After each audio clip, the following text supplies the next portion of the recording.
벌써 한 해를 마감하는 송년 행사가 되었네요. 예. 여러분 실제 만나서 반갑습니다.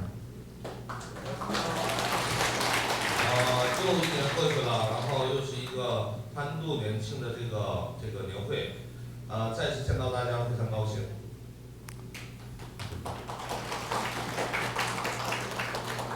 제 입장에서 보면 올 한 해가 1년이 한 달도 안 되는 것 같이 빨리 흘러갔습니다. 对于老师来说的话，这一年过得特别快。 올해는 중국도 3번을 다녀왔어요. 今年一年去了中国就去了3趟。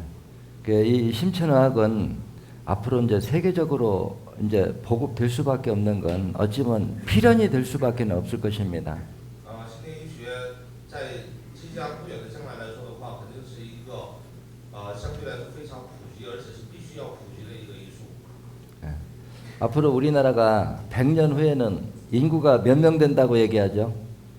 老师说了，如果说100年之后，韩国的人口数应该能达到多少呢？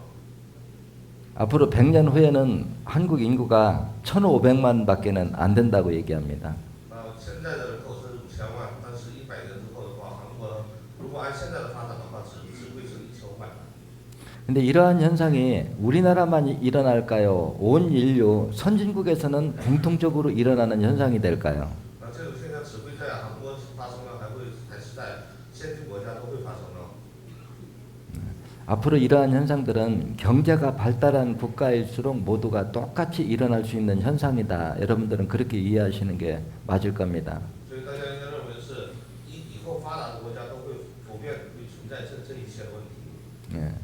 그래 앞으로 인구가 준다고 하는 거는 그 말을 역으로 풀어보면 인간의 수명이 이제 100세를 넘어서 110세, 120세 시대가 아마 여러분들 생전에 도달할 것입니다. 这句话的意思是，经济越发达，实际上的人类的这个寿命会越长。那这样的话，可能会达到100岁、110岁、120岁这样的年代。 100년이든 120년이든 오래 사는 게 중요한 게 아니고 어떻게 하면 우리가 건강하게 살 수 있느냐 이것이 관건이 될 것입니다. 关键不是说能活多长时间，关键是能不能健健康康的活下去。 그래 장수 국가가 될수록 우리 인체 구조상 치매 환자는 치명적으로 늘어날 수밖에는 없습니다. 如果说都变成这个长寿国的话，那人类的这个人体结构来说的话，这个老年痴呆的问题是不可避免的。 그래 이 치매가 왜 두렵냐 하면은 요즘 이렇게 보면은 우리나라 이렇게 요양 시설에서도 요양 보호사가 치매 환자를 폭력을 하고 이래가지고 그게 뉴스에 떠오르고 하는데 여러분들이 한번 입장 바꿔서 생각해 볼 필요성이 있습니다. 现在韩国有一些报道是，就一些疗养院里边是看护人会针对这个老年痴呆的这个老人家会有暴力的现象。那这个时候我们有必要换位思考一下。 여러분들이 심천의학을 배운 여러분들 시각에서 치매 환자가 기억력이 있을까요, 없을까요? 那如果说学了心理医学之后，大家认为老年痴呆的这些人群的话有没有记忆呢？ 기억력은 다행히 없는 게 정상이죠. 那老年痴呆的人的话，是不是他就记不起事情了？ 그런 기억력이 없는 것이 왜 두려운 존재냐 하면은 여러분들이 어떤 사람을 통제해도 한 번, 두 번, 세 번이 넘어가면 짜증은 날 수밖에 없습니다. 那为什么老年痴呆没有记忆是可怕的呢？当你去说服一下说一个人的时候，你说1次、2次，超过3次的时候，你也会不耐烦的。 근데 치매 환자는 3번을 넘어서 1000번을 얘기해도 돌아서면 끝입니다. 但是老年痴呆患者的话，因为没有记忆力，所以说1000遍也是没有用的。 그럼 이런 현상을 놓고 볼 때 우리가 치매에 걸렸을 때 과연 인간다운 대접을 받을 수 있을 것, 인간다운 대접을 받을 수 있을까? 여러분들 한번 생각을 해보십시오. 所以这个时候我们换位思考一下，如果说你得了老年痴呆的话，你还能得到人道主义的待遇吗？ 요양보호사나 의사, 간호사가 부처님이 되기 전까지는 인격적으로 대접하기는 현실적으로 불가능한 것이 바로 치매 환자다. 이것이 가장 큰 두려운 문제가 됩니다. 这些看护人员，除非他是菩萨，要不然都会对你的态度是不太人道的。这个是老年痴呆最可怕的一点。 요양보호사가 우리가 외형상만 보면은 요양보호사가 치매 환자를 때렸다. 참 듣기 거북한 얘기지만은 그 요양보호사 입장으로 보면은 그 많은 치매 환자들한테 100번, 1000번을 얘기해도 못 알아듣고 같은 행동을 반복하면은 과연 그걸 인격적으로 그걸 참아줄 수 있는 게 여러분들이면 가능할까요? 那大家可以这么考虑一下，如果说你是这个看护人员的话，你跟别人说了10遍、1000遍，他都听不懂的话，你能忍得住吗？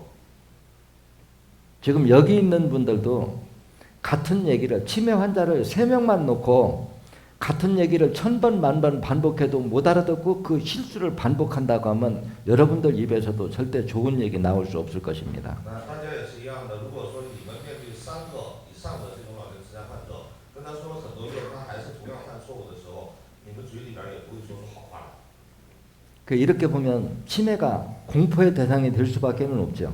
那这样想的话，老年痴呆是不是非常可怕的一种行为？ 그래 지금 현실 세계에서는 우리가 치매로 진단받아서 병원에 갔다고 하면은 그냥 가축으로 가둬놓고 통제하는 시설이다. 이렇게 받아들일 수밖에 없는 것이 현실이다. 여러분들은 공감하셔야 됩니다. 那所以说，老年痴呆的话，如果说现在已经确诊为老年痴呆的话，只能是把它锁在家里边儿，然后就像家畜似的、家禽似的，只能是受到这样的一个待遇。 그럼 이게 치매가 이렇게 두려운 질병이다 생각하면 우리 시각으로 치매를 예방하고 벗어날 수 있는 방법이 있어요, 없어요? 那如果说老年痴呆这么可怕的话，用芯片的原理，能不能去预防老年痴呆和从老年痴呆中脱离出来呢？ 신천의학 시각에서 보면 치매는 얼마든지 예방이 가능한 질병입니다. 那通过了这个芯片医学的角度来说的话，老年痴呆是完全可以预防的。 치매는 한마디로 얘기해서 게을러서 걸리는 병이다. 맞아요, 틀려요? 老年痴呆可以说是因为懒才形成的一种疾病。 여러분들이 신천의학을 깊이 있게 이해했다고 하면 8번, 1번, 9번을 사열을 못해서 치매에 걸렸다. 걸려도 싸요, 안 됐어요. 那可以这么想，为什么说是懒的人才会得这个老年痴呆呢？如果说你因为没有排8号、1号、9号，如果说得了老年痴呆的话，是不是活该的？ 그 게을러서 걸린 병 맞죠? 我是不是因为懒才得的病？ 네.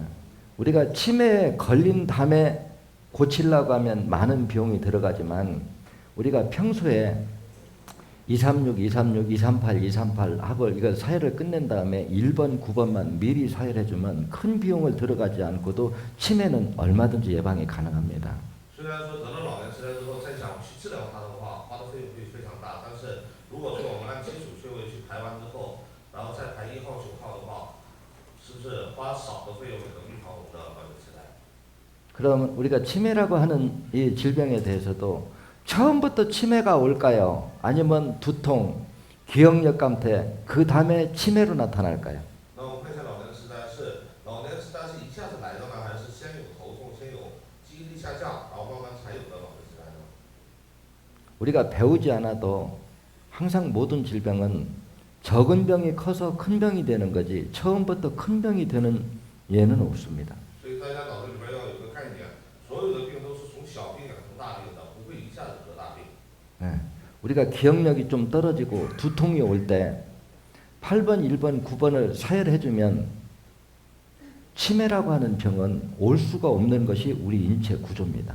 那人体结构上来说的话，当出现头痛或者是记忆力下降的时候，排8号、1号、9号的话，就完全可以预防我们的这个老年痴呆，这就是我们的人体结构。 네. 그러면 8번, 1번, 9번을 빼주면 치매만 예방되는 것이 아니라 기억력이 좋아지면 사회활동 하기는 어때요? 더 왕성한 활동을 하는데도 도움이 많이 되겠죠. 所以说排8号、1号、9号的话，不仅是可以提高记忆力，而且是不仅可以预防我们的老年痴呆，这个记忆力也提上去了。所以说，针对我们去在社会生活或交流的时候，是不是也有更大的帮助呢？ 그래 여러분들이 조금 더 서둘면 여기도 지금 민둥산이 좀 많이 있는데요. 탈모 현상이 원인 없이 머리가 빠질 수 있을까요? 看一下，现在现场也有几个稍微秃顶的人，让大家看一下，这个秃顶是会无缘无故就来的吗？ 머리가 빠진 건 결과고 빠졌다고 하면 반드시 빠진 원인이 있습니다. 脱发它是一个结果，那脱发的话，这个结果上是肯定有它的原因。 그래서 혈관이 막혔다고 하는 것은 물로 말하면 고인물이다 이렇게 이해하면 됩니다. 那我们说血管堵了，我们是不是可以当成水的话，是水不再流动？ 고인물은 시간이 지날수록 어때요? 부패될 수밖에 없겠죠. 那静止的水的话，时间一长的话，是不是都会变质？ 부패되었다는 건 산도가 높다는 얘기를 하는 것입니다. 那变质的意思就是尿酸太高。 높아진 강산의 산화작용이 두피에 흐르는 영양분을 녹여버리면 머릿결이 가늘어지고 머리가 노래집니다. 那如果说我们这个强酸的浓度达到强酸的时候，酸把这个营养物质给化掉的时候，出现的现象就是头发会变细变黄。 또 여기서 한 단계 더 높아져서 강산의 산화작용이 모근 뿌리를 녹여버리면 바로 머리가 빠질 수밖에 없겠죠. 而且这种强酸的这种就腐蚀力把我们的这个毛囊给腐蚀掉的话，那头发是不是自然就掉下来？ 여러분들이 생각해도 머리 뿌리가 튼튼하면 머리는 빠질 이유가 없습니다. 那我们就这么想，毛囊如果结实的话，头发会掉下来吗？ 뿌리가 녹으려고 하면 산도가 높지 않고는 목은 뿌리를 녹일 수는 없습니다. 所以说我们的发根儿这方面，如果说酸度不高的话，也不会酸不高的情况下，也不会有这么大的腐蚀力的。 그럼 산도는 혈관이 막혀서 피가 돌지 않고서도 산도가 높아질 수 있을까요? 那大家想想，如果说头上的酸高的话，血管畅通的情况下，酸还会高吗？ 그럼 여기에 혈관이 막히려고 하면 혈전 어혈 없이 혈관이 막힐 수 있을까요? 那如果说血管堵了的话，没有淤血的话，血管会堵吗？ 어혈은 신장과 간 기능이 떨어지지 않으면 어혈은 만들어지지 않는다 했습니다. 但是我们生成淤血的内在原因来说的话，肾脏功能下降了，是不是才会形成淤血？ 네, 그러면 여러분들이 배워보면 8번, 1번, 9번만 서열해주면 대머리도 예방되고 치매도 예방되는데 왜 이걸 안 할까요? 我们这么说吧，如果说排8号、1号、9号的话，是不是又可以预防老年痴呆，也可以预防这个秃顶？ 첫째는 게을러서 못하는 거예요. 但是为什么还有秃顶的人呢？那是不是因为懒才有的？ 그래서 저는 사회를 하면은 항상 그렇게 얘기합니다. 사회를 할 때는 계획 사회를 해라. 所以说排瘀的时候，老师一直在强调一件事儿，一定要按计划去排瘀。 우리가 일주일에 사회를 정석적으로 하려고 하면은 2시간은 소요가 됩니다. 如果说排一次的话，如果是你认真排的情况下，至少需要2个小时。 그럼 일주일 중에 밤이든 낮이든 일주일에 2시간씩 시간을 낼 수 없다. 이거는 변명에 불과합니다. 那一周那么多小时里边，就抽2个小时就可以。但是如果说你抽不出这2个小时的话，是不是都是借口？ 그 일주일 중에 하루는 내 몸을 온전히 수리하는 날이다. 이렇게 딱 정해놓은 다음에 낮이든 밤이든 그날 하루 2시간은 무조건 사회하는 날이다 하고 딱 정해놓지 않고 오늘 못하면 내일 하지, 내일 못하면 모레 하지 하면 하루 미루는 것이 2, 3년 버떡 지나갑니다. 所以说，老师为什么说一定要按计划去排瘀呢？你把一周的某一个时间段就定为你修理你自己身体的一个时间段，到了这个时间就做排瘀。如果说今天不排，明天排，明天不排，后天排的话，到永远的这个没办法按计划去进行，那这样2、3年时间很快就过去了。 여러분들 머리 이틀만 안 감아도 머리가 개기름이 껴서 떡지는 사람이 있어요? 那大家看一下，如果说2天不洗头的话，有些人是不是就感觉头发特别油，连在一起了？ 8번, 1번 사열해 보세요. 5일에 한 번씩 감아도 이틀에 한 번 감는 거나 머릿결이 똑같을 것입니다. 如果说排8号、1号、9号的话，你会发现，就是你5天洗一次头，都觉得跟2天洗一次头是一个效果。 또 겨울철에 비듬 떨어지는 거 그것도 상당히 귀찮을 것입니다. 而且是不是还有头晕血特别多的人？ 머리에 비듬이 많이 일어나는 사람들 8번, 1번, 9번 빼면 비듬 없어지던가요? 안 없어지던가요? 那如果说头晕血多的人，或者说你们已经排过8号、1号、9号的人，有没有发现，记得头晕血明显变少了？ 8번, 1번을 사열해주면 머리 비듬도 없어지고 개기름 끼는 것도 없어지고 탈모도 없어지고 치매도 예방되고 기억력도 좋아지고 하나를 하고 몇 가지를 얻어요. 那看一下，我们如果说排8号、1号、9号的话，头皮屑也少了，出油也少了，记忆力也增强了，也预防老年痴呆了，是不是？做一件事情反而得到了很多结果。 이런데도 사회를 앓는다고 하면은 어떻게 보면 저 게을러 가지고 치매 걸리는 거 뭐 당연한 거죠. 다른 할 말 없겠죠. 但如果说这么好的东西你都不做的话，那你以后得老年痴呆是不是不白？ 예, 오늘은 집중적으로 이렇게 모이는 날이니까 사실 이제 교육을 뭐 1시간 내에 하기는 좀 시간적으로 불가능합니다. 因为今天是大家聚在一起的时间，这么多人，然后再通过这个翻译，如果说只是通过1个小时时间去做培训的话，时间是非常有限的。 오늘 잔칫날이지만 여러분들이 내가 사회요법을 보급하면서 의외로 간단한 거를 실수를 해서 고생하는 거, 이 주의점에 대해서 몇 가지 좀 설명을 해보겠습니다. 所以说这个时间的话，老师专门针对一些由于一个简单的疏忽，然后犯的错误，这一项来说一些他的一些注意事项。 이 사회요법의 효능을 빨리 내고 사회 효능이 빠르냐 늦으냐는 어혈을 얼마나 짧은 시간에 많이 빼내느냐 못 빼느냐 이것이 치료 효능을 결정합니다. 排瘀的效果是能否在有限的时间里边把大量的淤血排出来，决定它的效果。 근데 사회라는 요령에 따라서 어혈이 잘 나올 수도 있고 안 나올 수도 있습니다. 但是你的手法不一样，这个要领不一样的时候，有的人淤血出得好，有的人出得不好。 근데 사회라는 요령이 의외로 잘못된 분들이 많아서 어혈이 쉽게 나올 수 있는 환자인데도 일부러 어혈을 안 나올 수밖에 없게 해놓고 어혈이 안 나온다고 고생하는 분들이 의외로 많이 있습니다. 但是因为手法的原因，针对一些容易出的人，由于你的手法错了，也让他出不了，然后就说他出不了淤血，会普遍会存在这样一个问题。 첫째, 사회할 적에는 내가 사침을 하면은 처음부터 15번 아니면 20번을 한꺼번에 다 찌르면 환자한테 엄청난 통증으로 견디기 힘든 환자들이 종종 있을 수 있습니다. 那我们排瘀的时候，如果说第一次就扎15针、20针的话，有一些人会感觉特别痛。 일단은 사회를 시작할 때 캡은 큰 걸수록 어혈이 잘 나온다. 명심하십시오. 第一个注意事项，罐越大，淤血出得越好。 그리고 두 번째, 사침을 할 적에는 처음에는 2번 내지 3번만 사침을 하고 잠깐 숨 쉴 틈을 주십시오. 那扎针的时候是先扎2到3针，然后给他一个休息的时间。 두세 번을 딱 찌른다면은 환자한테 참을만 합니까? 하고 한번 물어봐 주십시오. 扎完2、3针之后，问一下这个患者和客户，还能忍得住吗？疼吗？ 그럼 환자는 어때요? 조금 怎么回答呢？ 좀 정신을 차리고 참을만 합니다. 그러면 그때 15번이든 20번 딱 한꺼번에 사침을 다 한 다음에 부항기 압을 걸고 당겨야 됩니다. 所以说，针对怕痛的的话，我们的方法可以是先扎2、3针，问他疼不疼，然后他说不疼的时候，然后就连续扎15到20针，然后再把罐接着扎。 근데 이 간단한 방법이 잘못되면 오해의 소지가 뭐냐고 하면 생혈의 손실을 적게 입힌다는 이 필이 꽂혀버리면 어떠한 사회요법이 나오느냐 여기서 큰 실수를 많이 합니다. 但是这个方法如果说运用的不太恰当的时候，反而会出现很多这种错误现象。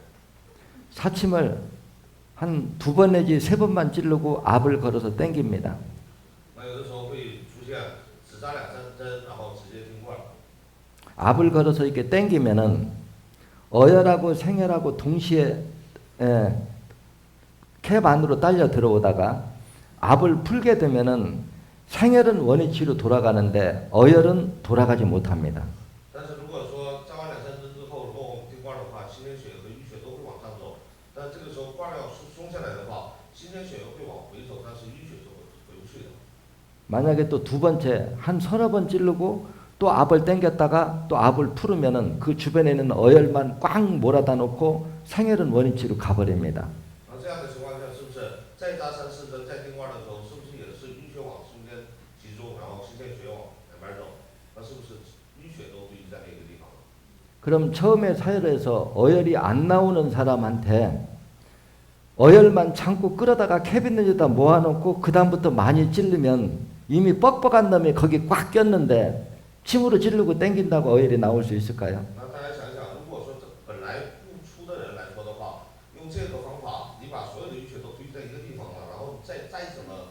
扎针，淤血堆在那儿，是不是还是出不好？ 심천학에서는 어때요? 어혈이 안 나올수록 어혈하고 생혈하고 섞어 빼야 나온다 이렇게 얘기를 하죠. 那我们是不是说了，淤血越不出，我们是不是定罐要更轻一点？目的是让流动的血液把淤血带出来。 어혈이 잘 안 나올수록 압을 약하게 걸어라 얘기해 줍니다. 所以说，淤血越不出的地方，就是说越不出，我们是罐儿是不是要定的越松才对？ 근데 이 간단한 거를 실수를 해가지고 6개월을 뺐는데도 어혈을 안 나온다, 3개월을 뺐는데도 어혈이 안 나온다 하는 사람들이 의외로 종종 많이 있습니다. 但现在很多情况是由于这一个简单的手法没操作好，所以让原来能出淤血的人出不了淤血，然后说淤血不出，排了3个月、6个月还是出不了淤血的现象也特别多。 그러면 어때요? 여기서 지금 내가 얘기해 주는 거는 처음부터 찌를 만큼 다 찌르는데 단 처음에는 한 30번 찌르고 환자한테 통증을 참을만 합니까? 하고 예 하면 그 다음에 다 찌르고 그 다음에 압을 건다. 이걸 정리해 준 얘기입니다. 所以说这里要强调的是，第一个，扎针的时候不要盲目的直接一直加下去，可以先打2、3针之后，然后问一下这个患者疼不疼，不疼的话，然后一下子再扎15、16针。 네.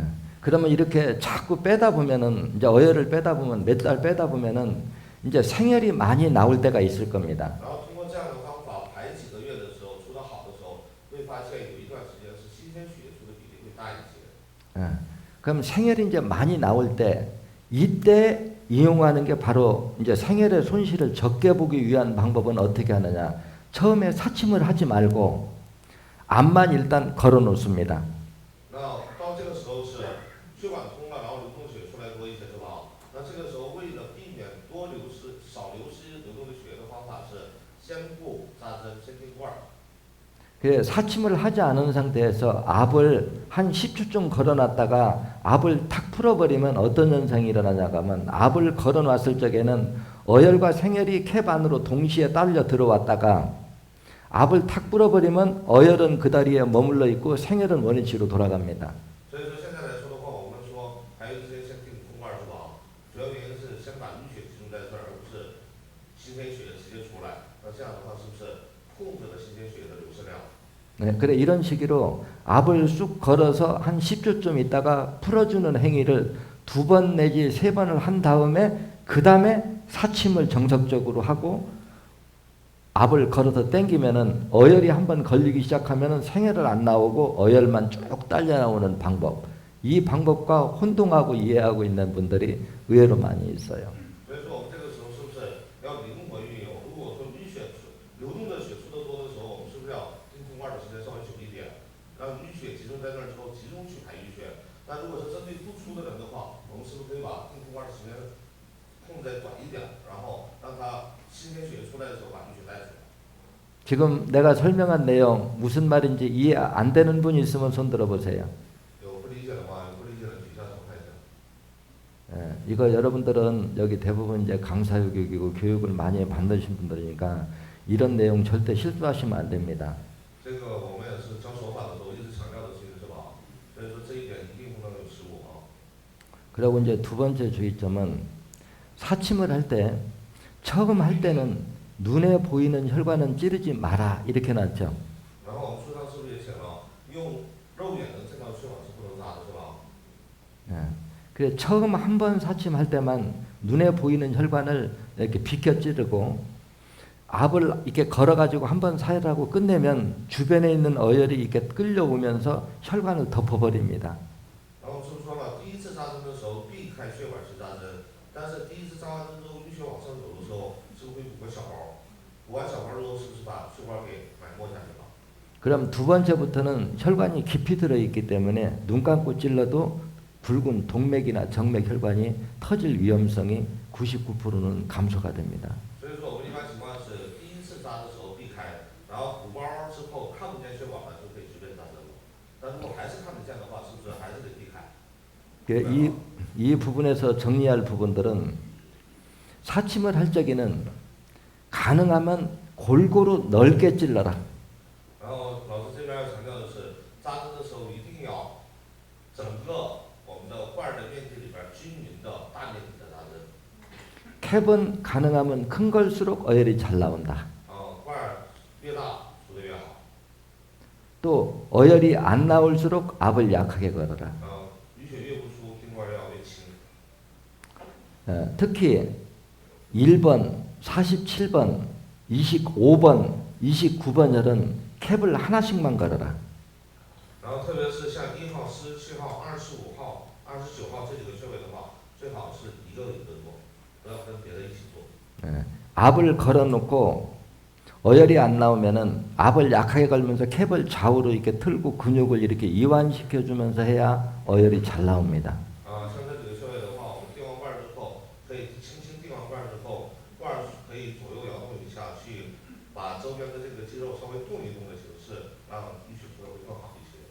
예를 들어서 뭐 2번, 3번, 6번, 7번, 8번 이런 거는 컵을 한 4개 정도 걸어서 컵을 이렇게 손으로 이렇게 비틀어 가면서 압을 넣었다 뺐다. 이게 뭐냐 하면 우리 말초 모세혈관에 있는 그 어혈도 그냥 이렇게 당기는 것보다는 좌우로 비틀어 주면은 이게 어혈이 잘 딸려 나옵니다. 刚才说的是2号、3号、6号、7号、8号这几个穴位的话，可以就是几个块同时做都可以，但是最好是1号、47号、25号、29号这几个穴位是，如果不出的情况下，最好是单独一个一个做。然后像我们的这个淤血的话，末梢的这个淤血的话，直接这么拽的话，它可能出的不太好，但是稍微扭一扭再拽的话，这施加压力的话，它会出的更好一些。 그래서 특히 1번하고 여기 47번 또 특히 5번, 29번 이거는 캡을 하나씩 걸고 아주 적중적으로 압의 강약을 조절하면서 빼줘야 부작용도 없고 어혈을 쉽게 빼낼 수 있습니다. 刚才纠正一下啊，老师刚才说的这个是1号、47号，不是25号，是5号、29号。我们一般这几个穴位是做的时候只做这一个穴位，所以说专注做一个穴位，然后多排出来一些。 그래서 제가 가장 멍청한 사혈요법 1호를 가르쳐드리겠습니다. 가장 멍청한 사혈요법 하나를 가르쳐주겠다. 老师教一个最傻瓜式的一个排孕方法。 사침을 해놓고 압을 최대한으로 강하게 걸어놓고 기다리고 있는 거. 이게 가장 멍청한 사혈요법입니다. 最傻瓜式的是扎完针之后把罐吸到最紧，然后就在那儿傻等。 근데 여러분들 그 사혈을 한 사람들 의외로 많을 거려. 但是之前有很多没学过手法的人是都这么做的。 여러분들 솔직한 얘기로 강하게 당기면 잘 나온다고 여러 개 압 걸어놓고 압 잔뜩 걸어놓고 앉아서 기다리고 있는 사람 나한테 얘기하면 아이고 곰 이 소리밖에 들을 얘기가 없죠. 那你们我们教的时候没这么教过是吧？但是有一些人是不是也会认为压力越大出的越好？一般人是不是这样的心态？ 그리고 이제 특히 우리가 1번이나 17번, 9번 이렇게 사혈할 때 사람들이 자꾸 머리를 자르지 않고 사혈하려고 하는 분들이 의외로 종종 있습니다. 我们再看一下啊，我们针对1号、17号、9号排孕的时候，很多人是不愿意啊。 근데 머리를 그대로 두고도 사혈은 가능하지만 시간이 적어도 4배 정도는 더 걸린다. 虽 사혈하는 然 시간이. 说不理发排孕也有方法，但是至少花的时间会比正常的时间会多上4倍左右的时间。 제가 이번에 중국에 가서도 사혈하는 데 쓸 수 있는 부분 가발 가보니까 중국도 많더라고요. 가발, 부분 가발. 老师这次去中国看了，老师把郑州的小商品市场全逛完了，你知道吗？然后去发现一个问题，中国有好多的那种，就是一部分一部分的那种假发，就是贴了1号之后可以盖起来这种假发。 우리가 무엇을 하나 얻으려고 하면은 하나는 놓을 줄도 알아야 됩니다. 我们是不是中国有一句话叫有得必有失，是吧？你想得到这种健康的话，是不是必须得失去那几根毛才对？ 예를 들어서 1번, 9번, 17번을 빼서 얻어지는 것을 생각하면은 머리를 필요하면 그 사혈 부위만 자르는 정도는 과감하게 놓을 줄도 알아야 됩니다. 如果说知道1号、9号、17号能给你带来的这个效果的话，是不是把头发剃了也是值得的？ 예. 그리고 이제 그 다음에 우리가 어혈을 이렇게 사혈을 해도 아직도 지금 제가 인터넷 동영상에 몰아빼기의 설명을 그렇게 많이 올려놔도 아직도 그 내용을 이해 못하는 사람들이 의외로 많이 있습니다. 我们教课的时候有一种排的方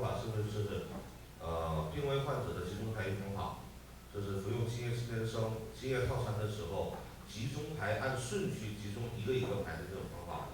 但是还是不管是我们中国啊，韩国也有很多人针对这种方法掌握的还不是很好。 몰아빼기라고 하는 용어가 뭘까요? 这种集中排的方法的这种集中顺序排的这个意思是什么呢？ 여러 군데 빼지 말고 한 군데서 집중적으로 다 빼라는 뜻이 몰아빼기입니다. 这句话的意思是不是针对某一个地方，先把那儿的问题先解决？是不是这句话？这句意思？ 환자 입장에서 보면 머리도 아프고 다리도 아프고 어깨도 아프고 하면 여기저기 마구 빼고 싶을 겁니다. 如果说是这个患者的立场的话，他头也疼，胸也疼，这个腰也疼，是不是哪儿都想排？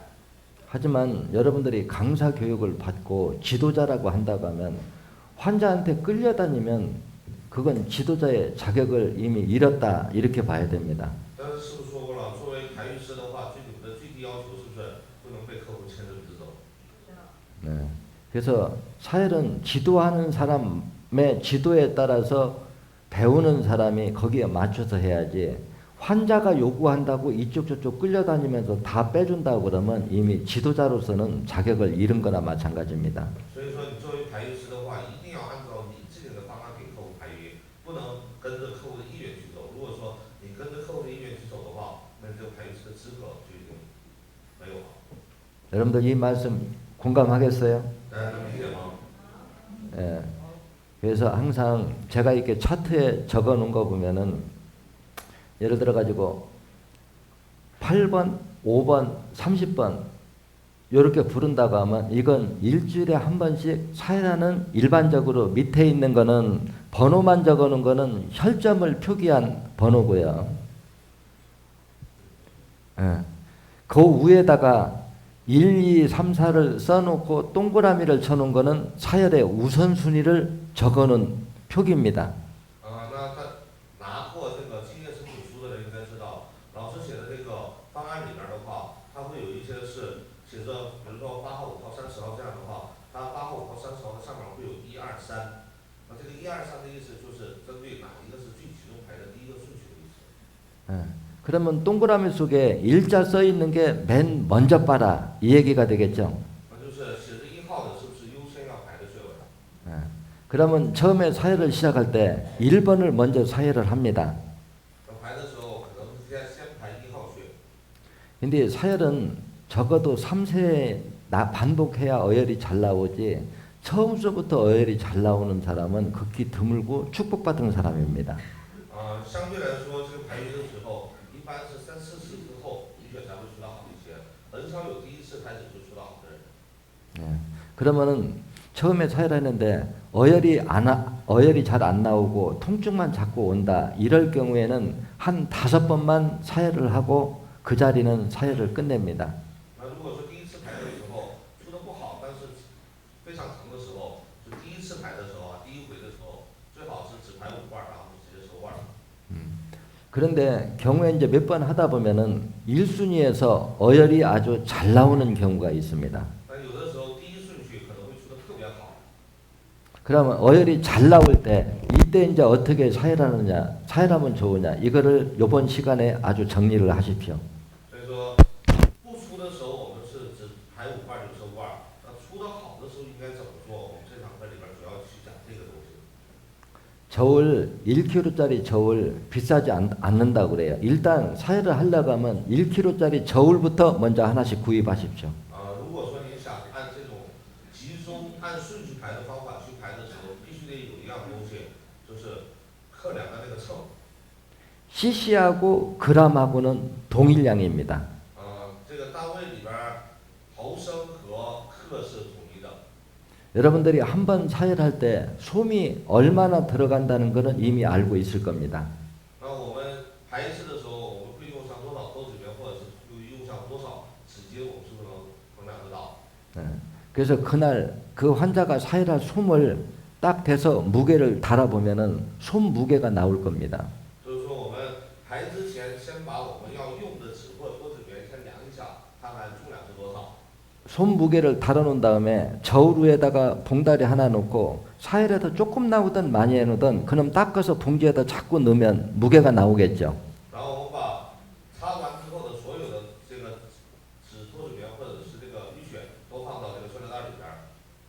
그러면 손목에 빼면 사열량이 됩니다. 那排完运之后，总的量去掉之前称的那个纸或脱脂棉的量的话，是不是就是出的淤血的量？ 그래서 우리가 사열을 할 때 생혈이 많이 섞여 나올 적에는 우리가 일주일 간격으로 한 번 사열할 때 약 300cc를 잡고 如果说排的时候新鲜血液出的量稍微多一点的话，一周排的量控制在300毫升。但是老师现在说的这个是不用经液套餐的前提下啊。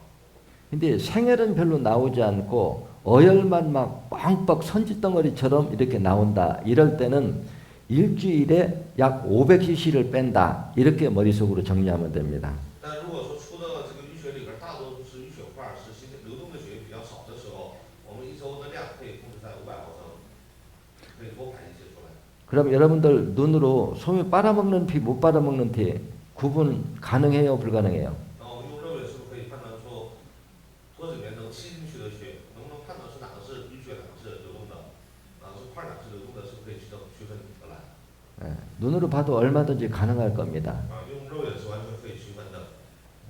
그러면 이제 이거를 기준으로 해서 우리가 사혈할 때 처음에 우리가 이제 협심증인데 1번, 5번에 우리가 8번, 5번, 5번, 30번, 8번을 우리가 1, 2, 3 순서로 사혈한다고 할 때 내가 비유법을 들어서 설명을 해보겠습니다. 所以这个时候看一下啊，这个病危患者的集中排异法，按顺序的排异法到底是怎么样的一种排的方法？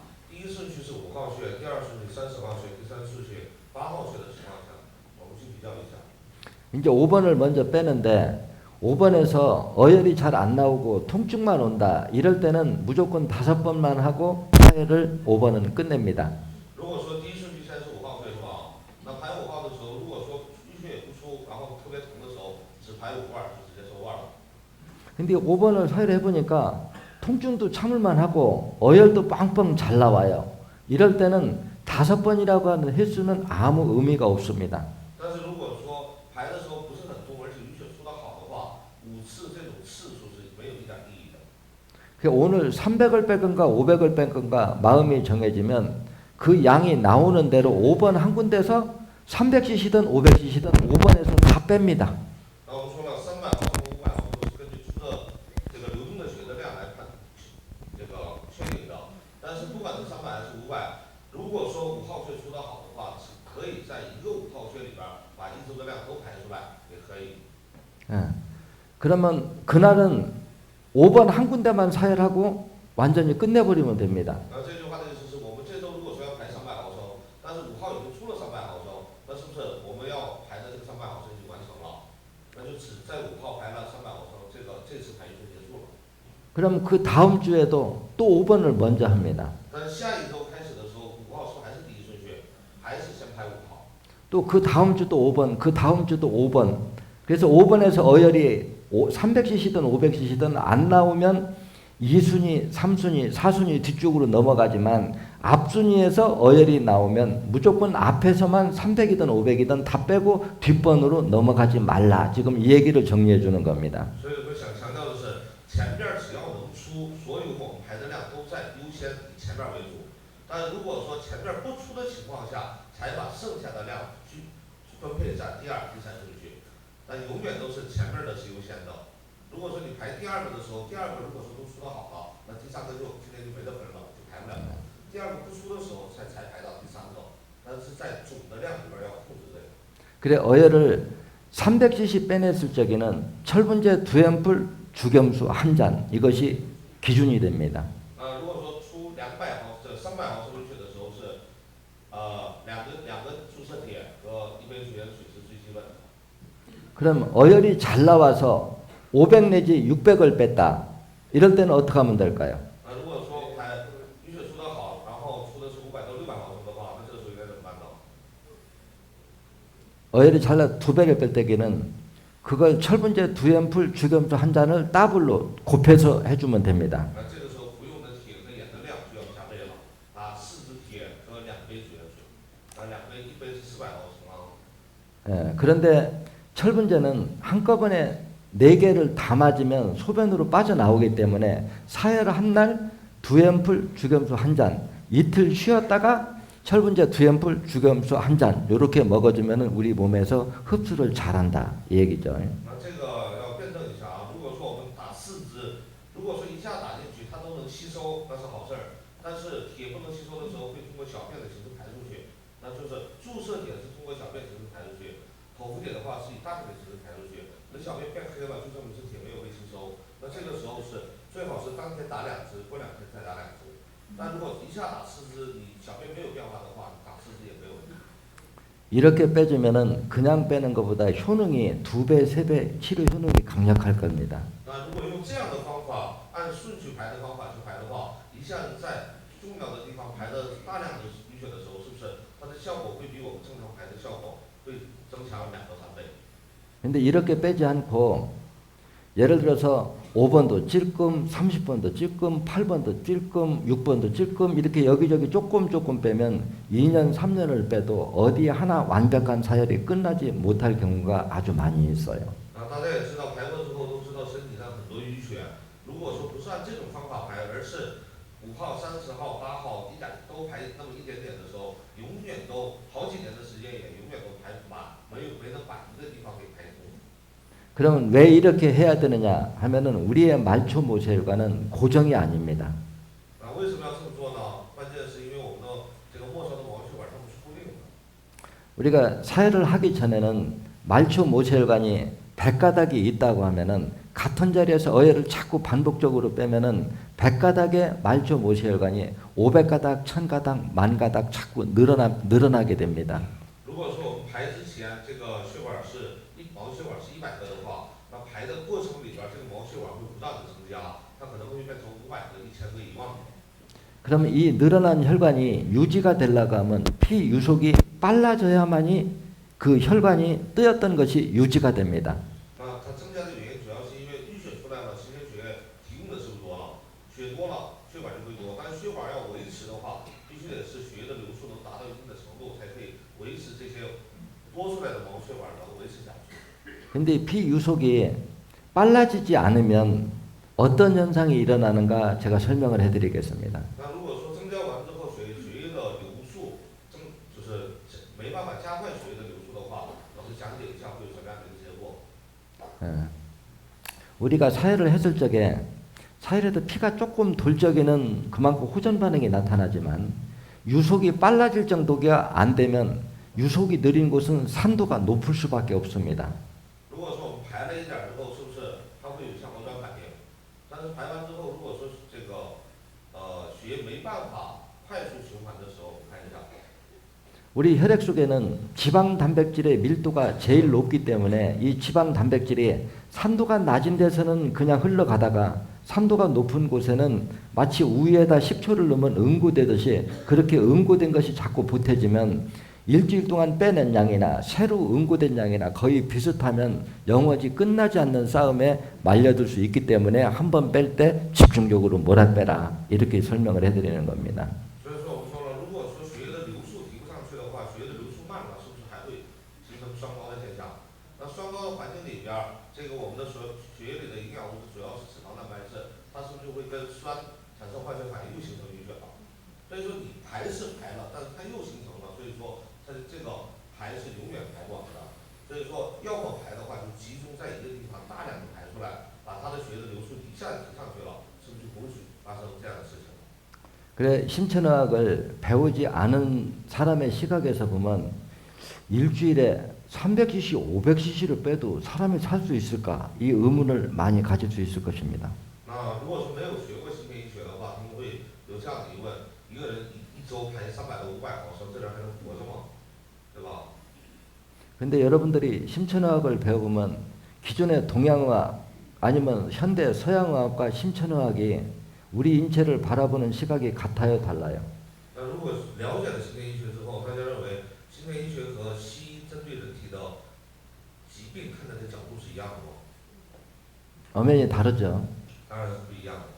제가 사혈을 한 지가 27년이 넘었는데 일주일 간격으로 300cc, 500cc를 27년이 되도록 빼고 부작용이 났어도 여러분한테 빼라고 권할 수 있을까요? 那就这么说吧，老师现在已经做这个新片已经28年了。如果说老师这段时间一直给